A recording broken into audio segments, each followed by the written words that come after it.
খুব কম খরচেই বাড়িতে সামান্য উপকরণ দিয়ে আমের জ্যাম বা জেলি তৈরি করে নিলাম। বাচ্চা থেকে বয়স্ক সবারই খুব প্রিয়। আর এটা স্লাইস রুটি দিয়ে খেলে বেশ দারুণ হয়। বন্ধুরা, মালতীর মিনি কিচেনে অনেক অনেক স্বাগতম। অন্য দিনের মতন আজও চলে এসেছি আপনাদের কাছে নতুন একটা রেসিপি নিয়ে। আর আজ কিন্তু আমি বানাবো কাঁচা আমের জেলি। আর এই কাঁচা আম কিন্তু এখন খুবই পাওয়া যাচ্ছে।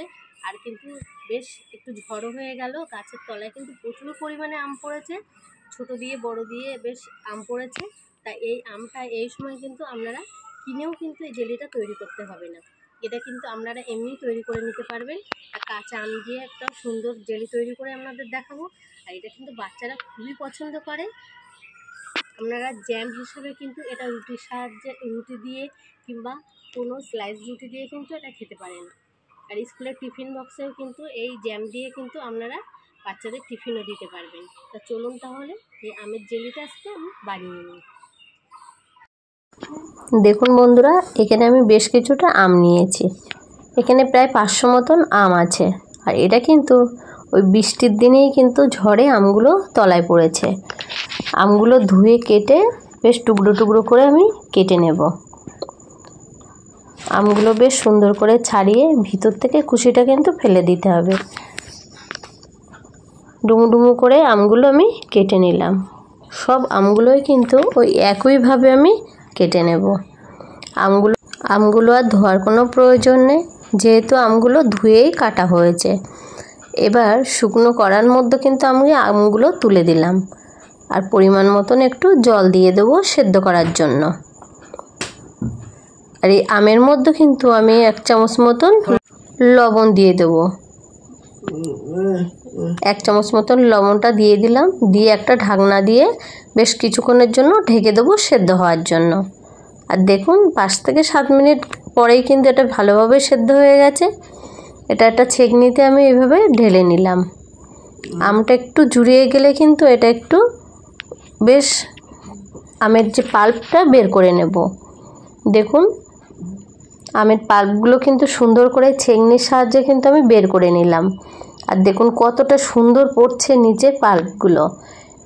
আর উপরের থেকে কিন্তু এই খোসাগুলো থেকে গেল, এগুলো কিন্তু আর নেব না। আর বেশ খানিকটা কিন্তু আমের পাল্প বেরিয়েছে। এবার শুকনো কড়াই কিন্তু আমের পাল্পগুলো আমি তুলে দেব। আর দিয়ে সামান্য একটু জল দিয়ে দেব, যেহেতু ঘন হয়েছে, অনেকটাই ঘন পাল্পগুলো। আর আমি এখানে 2 বাটি মতন চিনি দিয়েছি। খুব বেশি চিনি কিন্তু আমি এখানে দেব না, কারণ আমের জ্যামটা কিন্তু খুব বেশি মিষ্টি হবে না, একটু টকটক একটু মিষ্টি মিষ্টি থাকবে, তাহলে খেতে দারুণ হয়। আর আমের পাল্পের জন্য, আমের কালারটা আনার জন্য কিন্তু 2 ফোঁটা, দেখতেই পেলেন, সবুজ ফুড কালার দিয়ে দিয়েছি। আপনারা দিতেও পারেন আবার নাও দিতে পারেন।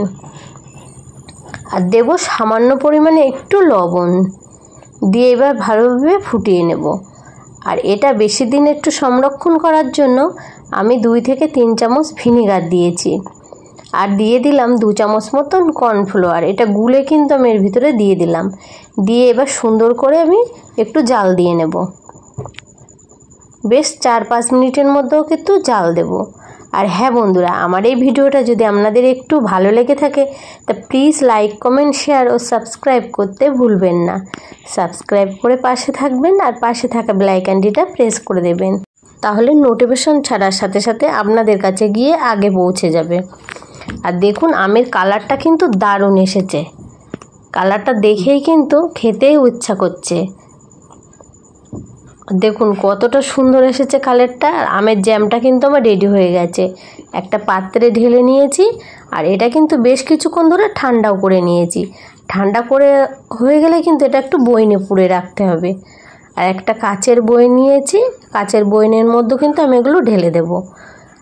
প্লাস্টিকের বয়নে রাখতে যাবেন না, কারণ প্লাস্টিকের বয়নে কিন্তু রাখলে আমের জ্যামটা ভালো থাকবে না। এটাকে আপনারা অনেক দিন ধরেই সংরক্ষণ করে রাখতে পারেন। আমার এখানে আমের জ্যাম কিন্তু একদম রেডি হয়ে গেছে। আপনারাও ঝটপট এরকমভাবে বানিয়ে নিন বাড়িতে।